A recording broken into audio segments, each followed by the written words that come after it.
Hmm.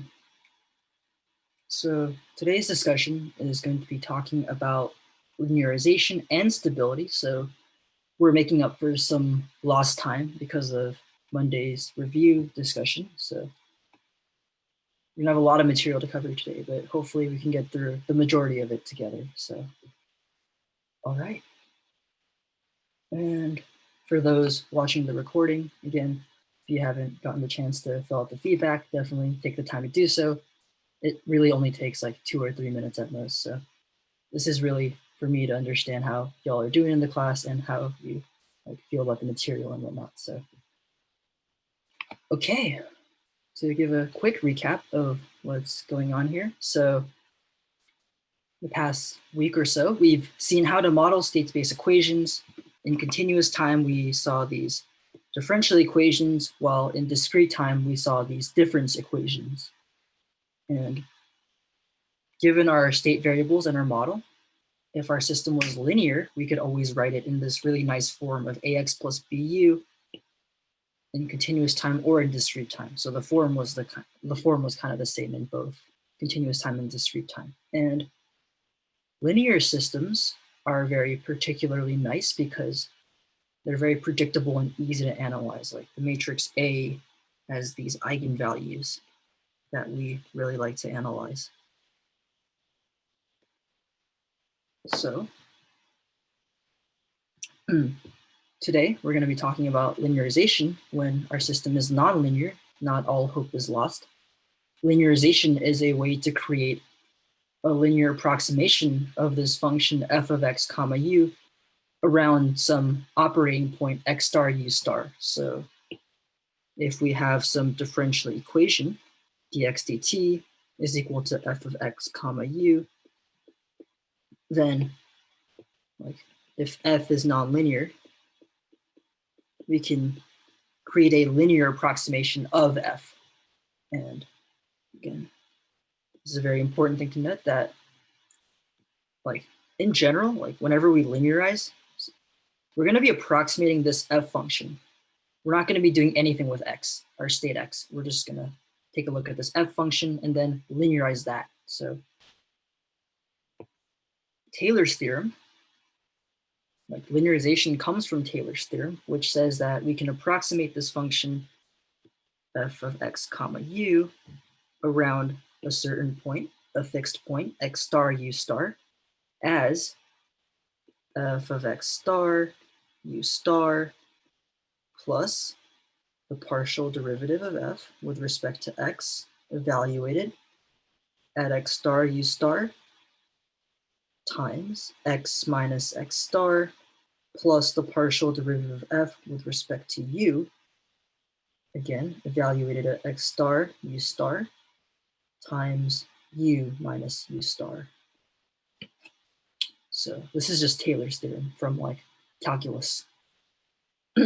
And again, this is just saying we can take any function, f, regardless of whether or not it's linear, and we can just create a first order approximation of the function f. So f here is a function. F star is a constant. All these derivatives here are constants. And these are variables. And using Taylor's theorem, we can use the idea of Jacobians.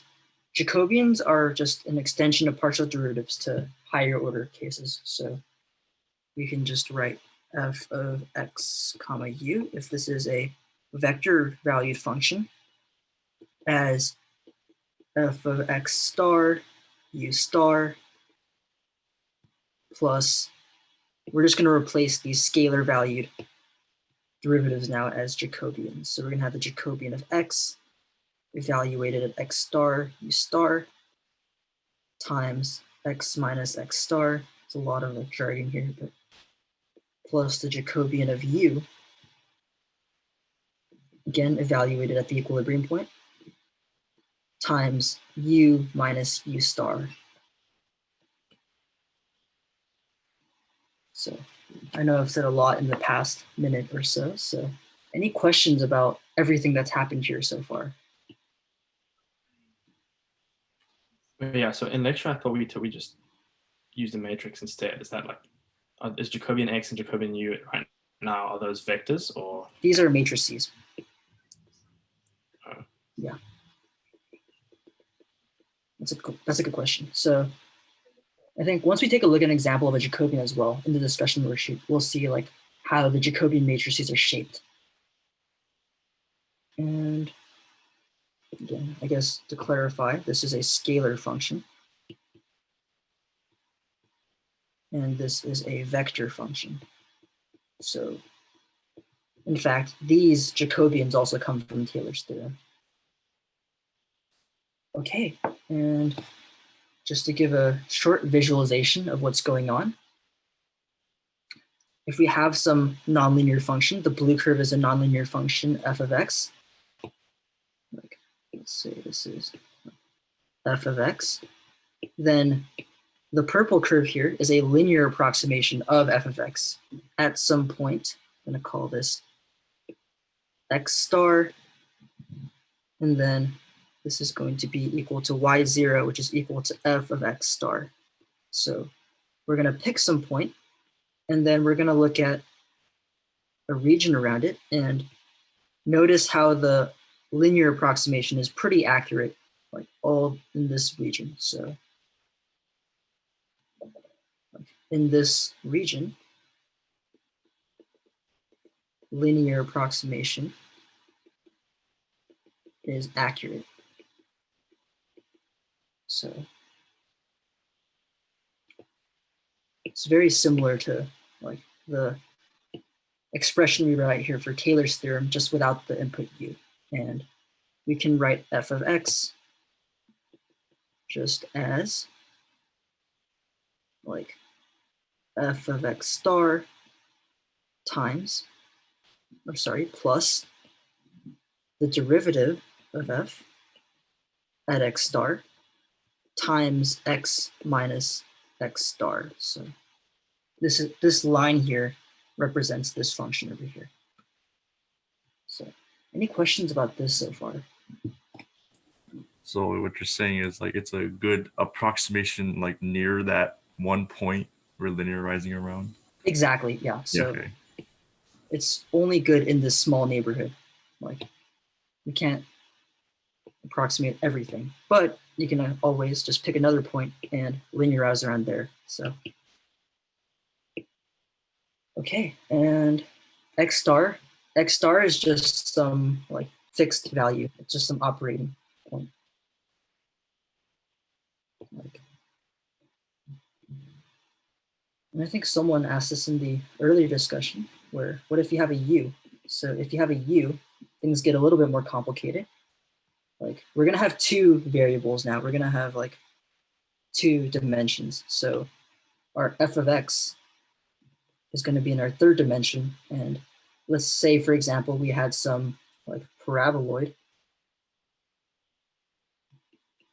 Then if you've picked some fixed point here, x star, u star, then instead of drawing a tangent line, it would be some sort of like tangent, like hyperplane. But the ideas are all the same. So any questions about the linearization ideas? I think intuitively it's a very simple idea, but the math with like Taylor expansion can get kind of ugly. That's why sometimes it's a bit confusing. Okay, we don't have any questions. Let's move on. So the last thing we need to talk about before we actually go into linearization is this idea of an equilibrium point. And an equilibrium point is just a point. It's again another fixed point, x star, u star, where the system doesn't change. So if you look at a continuous time system, like dx dt is equal to f of x u. Like the state x is never going to change if f is equal to 0. So for the continuous time case, equilibrium points are points x star, u star, such that f of x star, u star is equal to 0. For the discrete time case, things are a little bit different. So we say a discrete time system is at equilibrium, meaning it doesn't change, whenever x of t plus 1, so the next time step, is equal to the current time step. And this is simply because like discrete time just behaves like the time scale is different in discrete time. You're moving like incremental chunks. So if you stay at one point and then you move another time step and you're still at the same point, then you're at equilibrium, like forever really.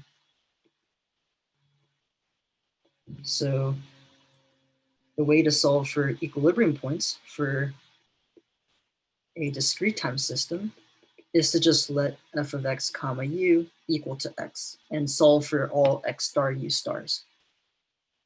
So the two are slightly different. But if your system is linear, meaning you can write it as ax plus bu, then, well, like equilibrium points are a lot easier to solve, since solving the system of equations ax plus bu is easy. Whereas solving some arbitrary like function can get really nasty. So that's the general idea here. So any questions about this?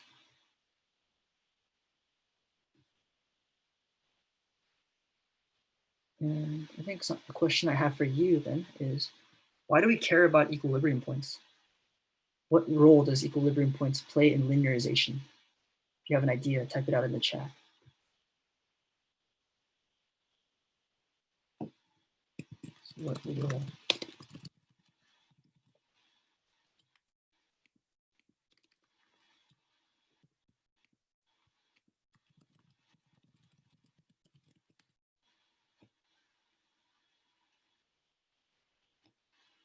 And if you're unsure, you might want to look back at our, sorry, where was it?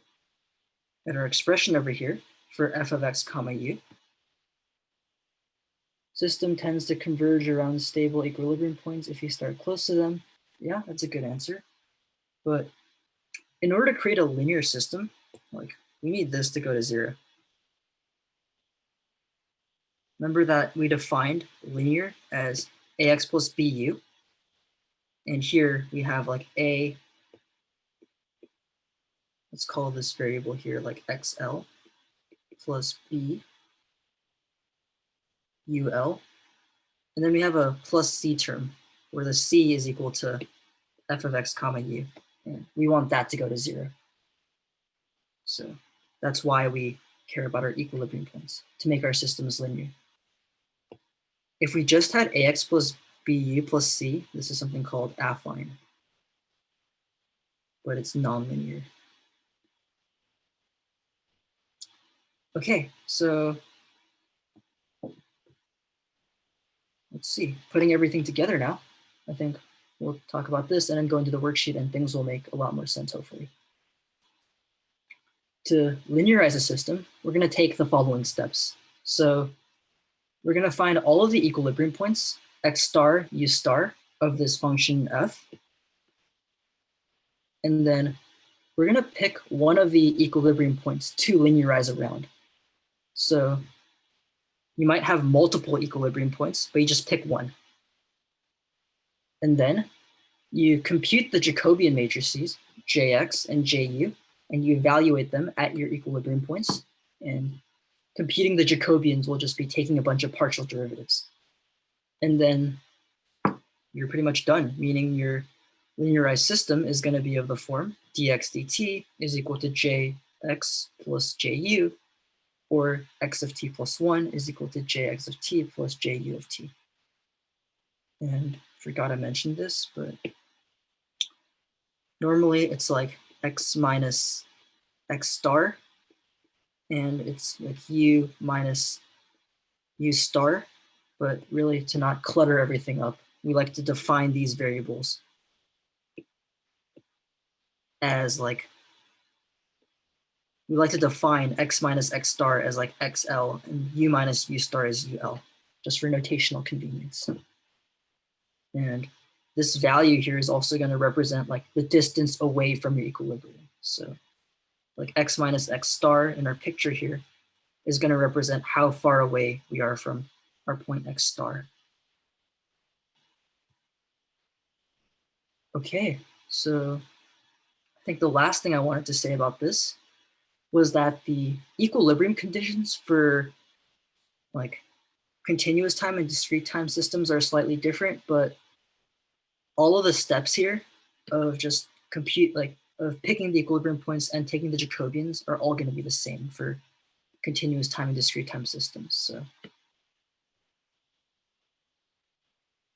yeah, any questions about anything that's gone on so far? Why do we need to find all of them? I guess you don't need to find all of them. You can just find one of the equilibrium points. Yeah, that's a good question. But I think oftentimes the question will ask you to find all of them and then just pick one of them and go from there. So maybe, yeah, pick one. But you do need to find like what the equilibrium points are if you have like no idea what they are. So without equilibrium, we have an extra term at the end. Yes.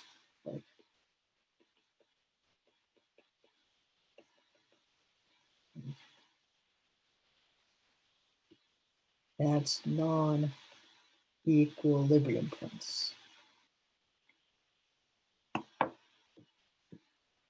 All right. Hopefully that answers a lot of the questions we have here.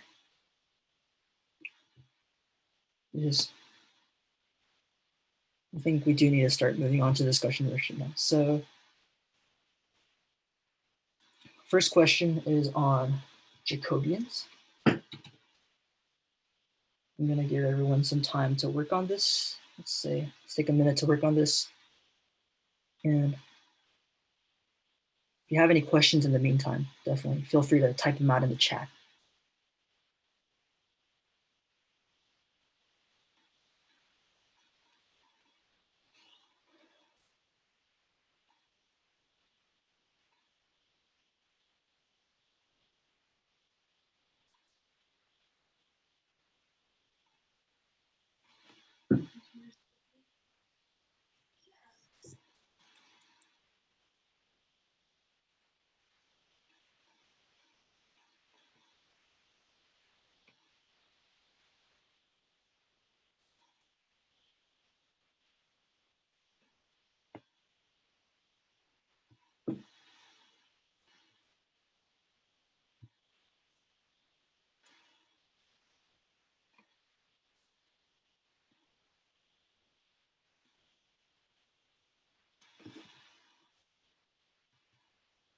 Okay, hopefully people got the time to look at this part.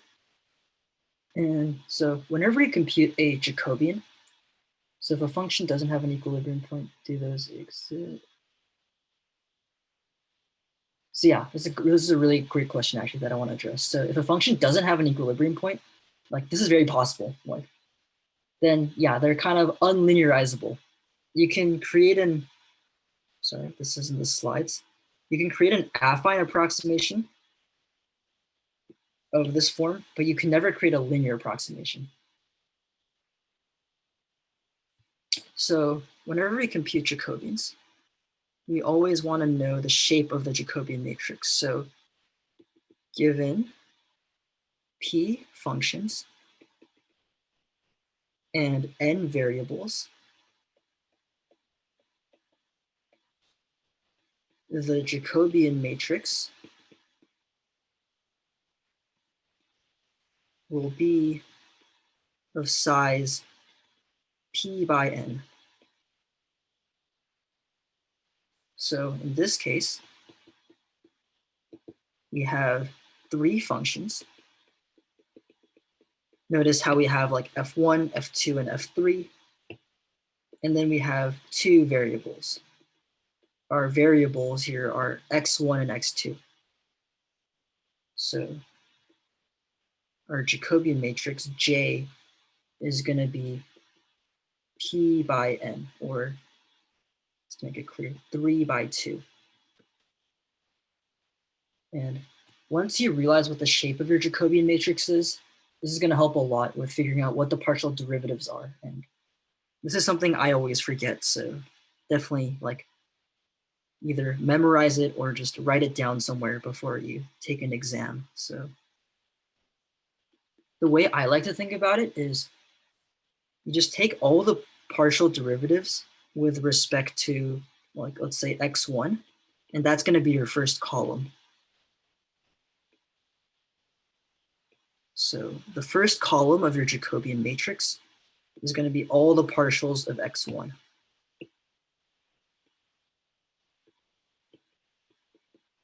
And then the second row of your Jacobian matrix is going to be all the partials of x2. Or sorry, second column.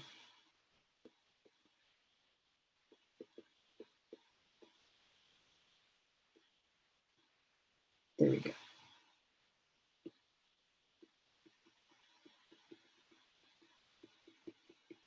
And some people were familiar with the gradient. So you might remember that the gradient of a function x is equal to, let's say our function again is just x1 and x2. This is df dx1 and df dx2. So the gradient is similar to the Jacobian. It's not exactly the Jacobian. And you might notice that like the rows of your Jacobians are the individual gradients of your functions f1, f2, and f3. So how much Math 53 knowledge is assumed for 16b? I think this is about the extent we really assume, or we really expect you to know. And you can learn this on the spot almost, like of just like your Jacobian matrix. Well, you're going to take partial derivatives of x1s and x2s. And then you should know how to take normal derivatives from like Math 1b or AP Calc. So hopefully we remember how to take our derivatives now. So it's actually computer Jacobian. Like df1, dx1. Let's take a look. So we have x1 squared minus e to the x2. So like since like x2 is constant and we're taking the derivative with respect to x1, that's just going to be equal to 2x1 df1 dx2. Well, again, x1 here, the derivative of that's going to go to 0. And then e to the x2 squared. The derivative of e to the x2 squared, or negative e to the x2 squared, is going to be itself times, by the chain rule, the derivative of x2 squared. So 2x2. These are all just rules from calculus. Looking at our second function, we have x1 squared plus sine of x1 plus x2 squared. So this is going to be equal to 2x1 plus x2 squared is going to remain constant. The derivative of sine of x1 is going to be cosine of x1. And then if we take the partial derivative with respect to x2, well, x1 squared, the derivative of that's going to go to 0. And then sine of x1 is going to remain constant. And then the derivative of x2 squared is going to be 2x2. And then our last function, let's see, we have the log of 1 plus x1 squared. And here by log, we mean natural log, or like ln. And you might remember that the derivative of like ln u is equal to du over u. So if we take the derivative of the inside, like if we differentiate with respect to x1, we're going to take the derivative with respect to x1. So the derivative of that's going to be equal to 2x1 all over the, I guess, inside term, which is 1 plus x1 squared. And then lastly, if we take the partial with respect to x2, since the inside derivative goes to 0, then this is just going to be equal to 0. So you can stack all these up in a matrix if you want, but the results will all be the same.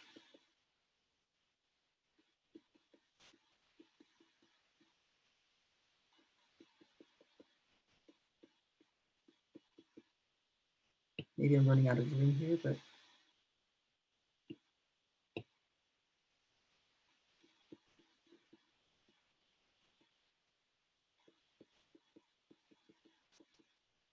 all right. So any questions about the first part? I need a negative sign for the, yes. Just a copy paste error. And always remember to double check, unlike me. Okay.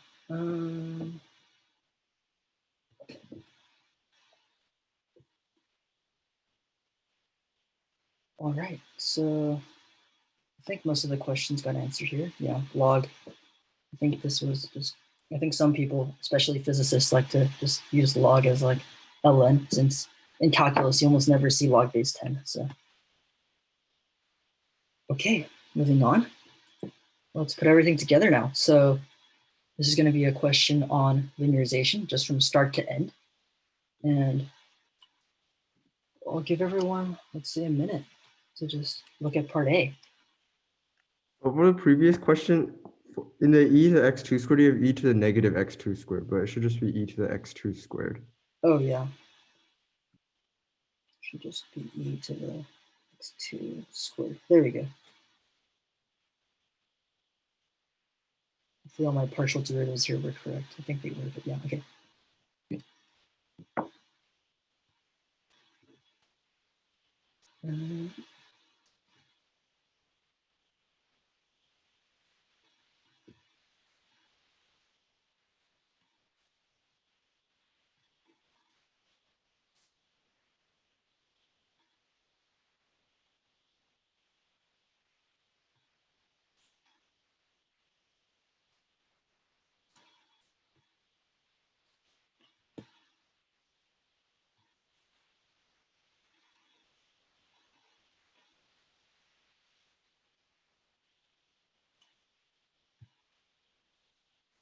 All right, let's take a look at this together now. So I know one of the challenging points of state space question is always to set up the model. And again, part A asks you to set up the model in state space form. So first thing we got to do is pick our state variables. So if you're unsure what state variables to pick, general piece of advice, for an nth order differential equation, pick like x1 is equal to y, x2 is equal to dy dt, all the way up to x of n is equal to the n minus first derivative of y. So for an nth order differential equation, you're going to have n states. Like n states will always represent your full system, and picking all the derivatives as states will give you a well-defined state space model. So here we have a second order differential equation. So we'll pick two states. We'll pick x1 equal to y, and then we'll pick x2 equal to dy dt. And then from here, we just take the derivative of our states, and dx1 dt is dy dt, which is then just equal to x2. And then dx2 dt is going to be equal to the derivative of dy dt, which is just the second derivative, which then we already know from our differential equation is equal to this value over here. So it's equal to minus 2k over m, y minus x0, y all over the square root of y squared plus a squared. And then since y is equal to x1, we can plug our x1 back in.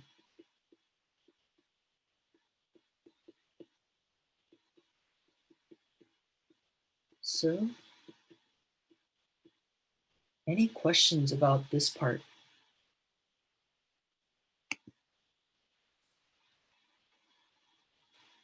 And if we were to fully write it as our state space model, then we could write it as follows.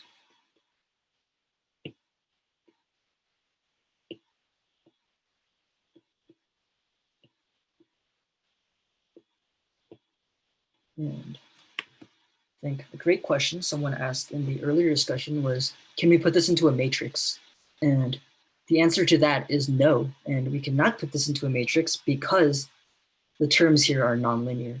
So that's kind of the whole point of the question. It's nonlinear. We can't put it into a matrix, so let's try to linearize it to put it into a matrix form. Okay. Would people like time to work on part B? This is on finding the equilibrium of the state space model. Just type in the chat if you would like time to work on part B on your own. If so, give everyone, again, another minute or a minute and a half or so to just take a look at this. And then we can go over it together.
Okay, hopefully you got a chance to take a look at the question. And now we're asked to find the equilibrium of the state space model. So we want to find x star. There's no input here, so it's really just x star, such that f of x star is equal to 0, or really dx dt is equal to 0. And the way we're going to do this, well, we can just take our model, our state space equation from our previous part. So we're given this state space equation, and let's just set it equal to 0. So if we look at the first row, we immediately see that x2 is equal to 0. So this tells us that if we do have an equilibrium state, then x2 has to be 0. And now let's look at the second row.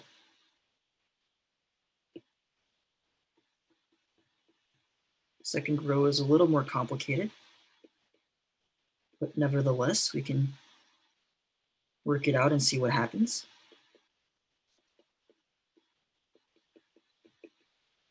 So again, we set this equal to 0. And now I think it's always important to just go up and look at all of our constants. So we have k and m, and the spring constant k. I guess we didn't explicitly state here, but this will always be greater than 0.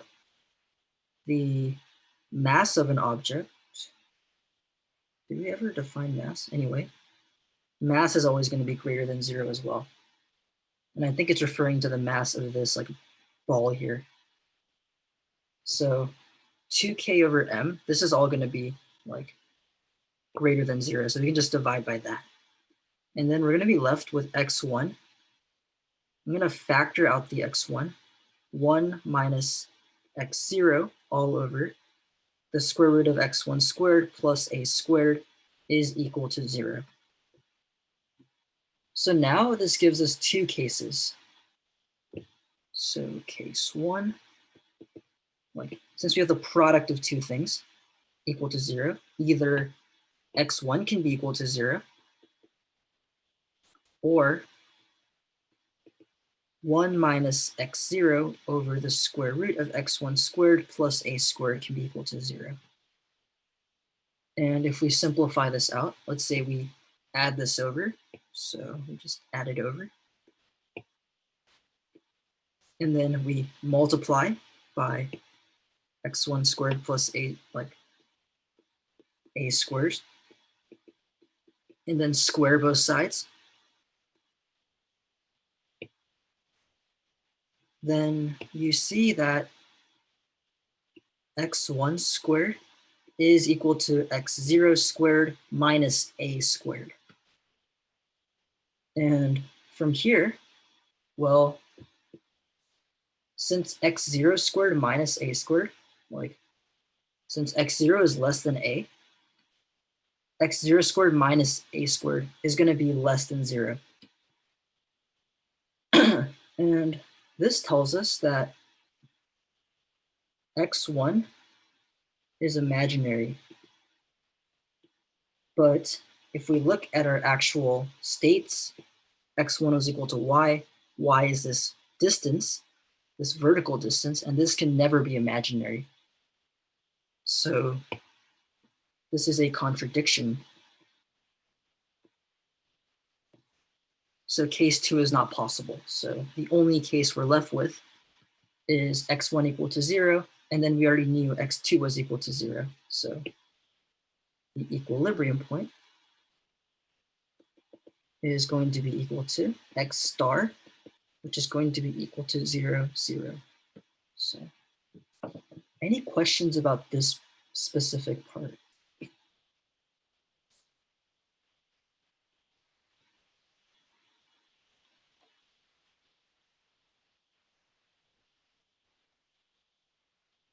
Do we need to show that x1 and x2 kind of agree? Because I think we solved it separately.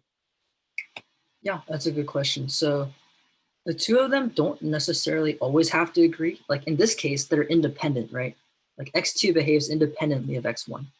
So as a sanity check though, you can definitely plug in 0, 0, and you'll realize it goes to 0, 0. But sometimes your states may be coupled together. And let's say, for example, we had like, I don't know, like 4 minus x2 squared, and then x1 plus x2. And then if we solved for our equilibrium here, we would see that x2 is equal to plus or minus 2. And then based on the cases now, like you're gonna, like suppose x2 is equal to 2, solve for x1 and vice versa. So that's when they'll depend on each other. I see, okay. Okay, and then the last thing we're gonna do, I think for the sake of time, we'll kind of go through this together. I don't think there's any key insights here outside of, I guess, like taking partial derivatives. So we're just going to linearize the model around equilibrium. So far, we've set up the model. We've found the equilibrium points. So now we got to find the Jacobians. And there's only going to be a single Jacobian here because we have no input. Remember that, like, no input. So we're only going to need to find the Jacobian with respect to x, which is going to be equal to like df1, dx1, df2, dx2, so on and so forth.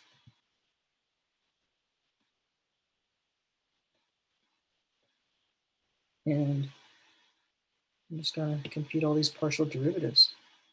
It's kind of dry because it's just a bunch of math, but you know, it is what it is. So df1, dx1 is going to be equal to 0 since it only depends on x2. df1, dx2 is going to be equal to 1 since the derivative of x2 is 1. df1, or sorry, df2 dx1. We'll do this one later. It's a bit complicated. And then df2 dx2. If you look at the expression over here, there are no x2 terms, so that's going to be equal to 0. So our last term here, df2 dx1, we take the partial derivative. Top right, this should be, yeah, df1 dx2. Luckily I got it correct here, yeah. df2 dx1, that's where I'm getting like dyslexia out of all this, but if we take the derivative here, then it's going to be minus 2k over m. And then we're going to have a 1 minus x0 is going to remain constant. The derivative of this term is going to be the ugly one. And we're going to use the quotient rule, which tells us we take the denominator squared. So that's going to be x1 squared plus a squared. And then it's going to be like low d high minus high d low. This is from like EP Calc.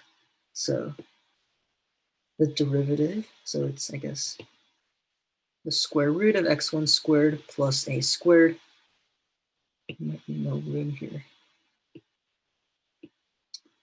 Times the derivative of x1, which is just 1, minus x1 times the derivative of this bottom term over here, which will be x1 squared plus a squared to the minus 1/2 times 2x1 from the chain rule. You can kind of think of the square root of x1 squared plus a squared as the following, to the 1/2. So whenever you take the derivative, you're going to move the power down, and then this is going to be a minus 1/2. So that's the derivative. And I'm not going to simplify it anymore. Yeah, I also need a factor of 1/2 from the power rule. I'm not going to simplify it anymore because remember that our next step, if we look back at our steps for linearization, we're to evaluate them at x star and u star. So we're going to evaluate at x1 star equal to x2 star equal to 0. So we're going to evaluate them at 0, 0. And it turns out that, well, all three of these don't depend on x1 or x2, so we're good to go. But for here, if we plug in 0, then things are relatively nice. It's going to look like x0. This is going to go to 0. This is going to go to 0. So we're going to end up with the square root of a squared in the numerator. And since we have 0 times everything, we can just cancel all this out. And then if we plug in a 0 into here, it's just going to be divided by a squared. And we can simplify this. We can simplify the square root of a squared as a, and then divided by a squared, that's going to be 1 over a. So this should give our partial derivative. Let's put it in a nice clean form. And then the last step, I'm just going to do it over here, is to write out linearized system. And this is going to be of the form ddt of x linearized is equal to the Jacobian here. Now it's going to be like 0, 1 minus 2k over m, 1 minus x0 over a. This takes up so much space. 0 times x linearized, and we're good to go. So that's pretty much it. So this is j of x. And we don't have an input, so this simplifies things a lot. If we had an input, we would also have to take the Jacobian with respect to u.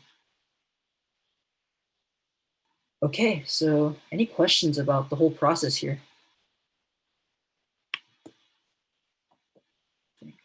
If you want more practice on this, definitely take a look at the inverted pendulum example from, I think, lecture or the notes, I think.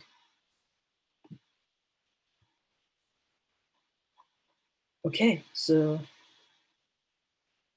now we can finally start talking about stability.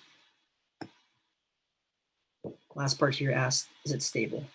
And it's a very simple question, but let's talk a little bit more about like what stability means conceptually. So we say a state space model is asymptotically stable if we give 0 input and it converges to 0. So for example, if we had dx dt is equal to ax plus bu, and the input is 0, so we're just going to disregard the input term.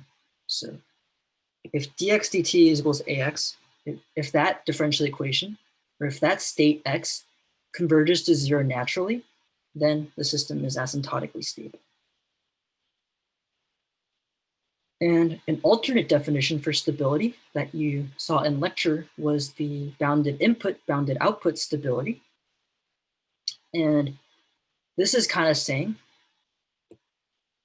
if you give a bounded input, u of t, into your system, and your output, x of t, is always bounded, then the system is sometimes called bibostable. And a function is just bounded whenever it's less than some finite value. And I think the intuitive explanation here is kind of to use this black box model where you're feeding some input into your system, goes through this box, and then you see some output, x of t. And if your output is unbounded, then you need to start assigning blame to why it's unbounded.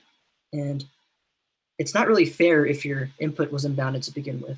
So if your input is bounded, but your output is unbounded, then you blame the system for being unstable.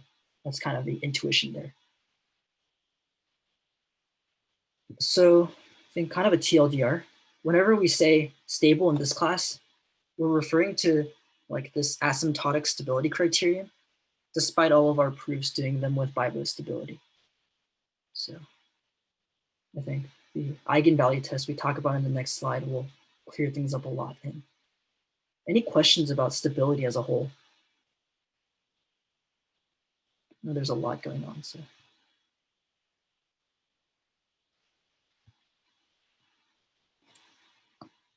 Okay, so like what you really need to know is a linear like continuous time system is stable whenever the real part of all of its eigenvalues are less than 0. So again, if we just had dx dt is equal to ax, like you might remember that the solution x, like a single state, is going to be like a1 e to the lambda 1t all the way up to an e to the lambda nt, where these are the eigenvalues.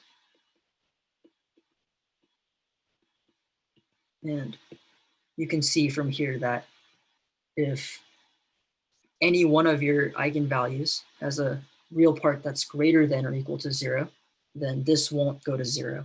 So in order for x of t to go to 0, you want the real part of your eigenvalues all to be less than 0 for each of these terms to go to 0.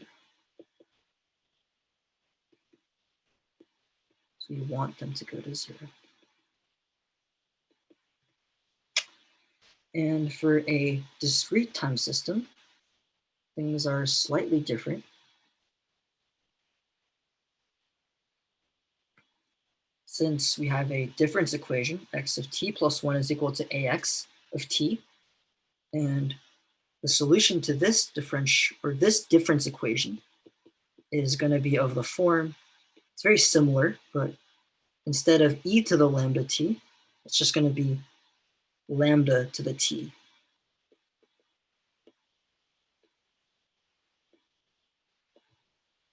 And you want these to go to 0.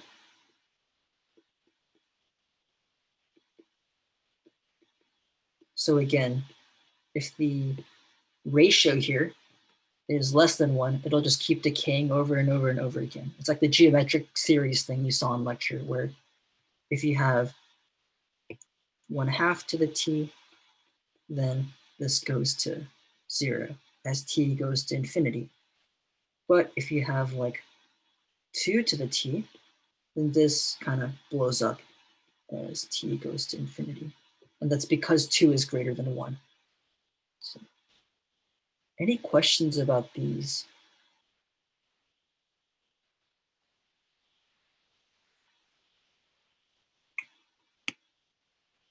Okay, and I think the last thing I want to say as well is the, I guess, boundary conditions. So if the real part of lambda I is equal to 0, this is unstable. And similarly, if lambda I is equal to 1, this is also unstable.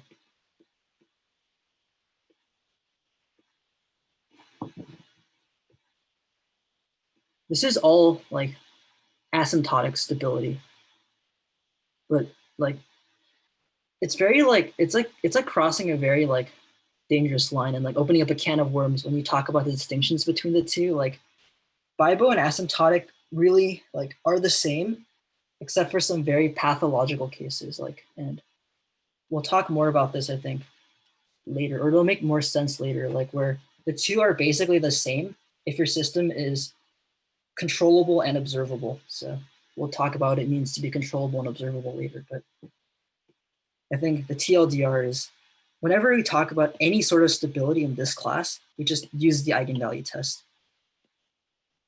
And they all come from these equations here.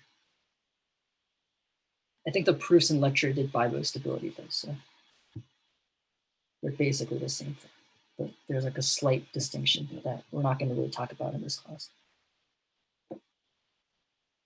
Okay, yeah, so always stick to the eigenvalue test.